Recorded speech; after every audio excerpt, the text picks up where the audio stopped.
अस्सलाम वालेकुम दोस्तों, मैं हूं आपका होस्ट मोहम्मद रामेश और आप देख रहे हैं हमारा यूट्यूब चैनल। जो दोस्त हमारे चैनल पर नए आए हैं उनसे गुजारिश है कि हमारे चैनल को सब्सक्राइब करें, वीडियो अच्छी लगे तो लाइक करें। सिट्टाबाजों और मुनाफाखोरों को बड़ा धचका, पंजाब में गंदम मार्केट क्रैश कर गई। सिट्टाबाजों और मुनाफाखोरों को बड़ा धचका, पंजाब में गंदम क्रैश कर गई। वज़ीर आला ने गंदम आटा बहरान का मुस्तक़बिल हल तलाश करने के लिए काबिल एतमाद सेक्रेटरी और DG की तैनाती कर दी। 24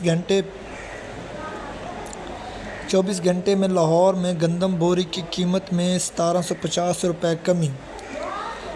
पंजाब में 10 किलो आटे का थैला 950 और 20 किलो थैला 1810 रुपये में फ़रोख्त हो रहा है।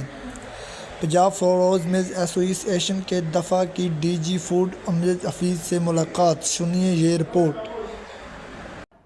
जी, वज़ीर आला पंजाब मरियम नवाज की जानिब से किए जाने इक़दाम के बाद पिछले 24 घंटों के दौरान लाहौर में गंदम बोरी की कीमत में 1750 रुपये कमी आ गई है।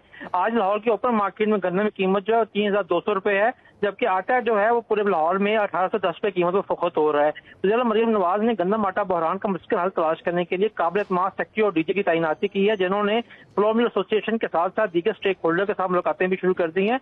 आज जो है secretary DG food Amjad Hafeez ने फ्लोर मिल एसोसिएशन के साथ मुलाकात की, जिसमें उन्होंने कहा है कि पंजाब भर में सरकारी निर्खों पर आटे की वाफर सप्लाई यकीनी बनाई जाए। इस मौके के ऊपर फ्लोर मिल एसोसिएशन के वफद ने गंदम दस्तियाबी और कीमतों के हवाले से तजावीज़ पेश की हैं। पिछले 24 घंटे के दौरान सेक्रेटरी प्राइस कंट्रोल किरण खुर्शीद और DG फूड अमजद हफीज़ की निगरानी में 14 लाख थैले आटा जो है पंजाब भर में सप्लाई किया जा चुका है और तमाम बड़े शहरों में जो है वो आटा बहरान में दस्तियाब है। जी, बहुत शुक्रिया रिजवान आसिफ।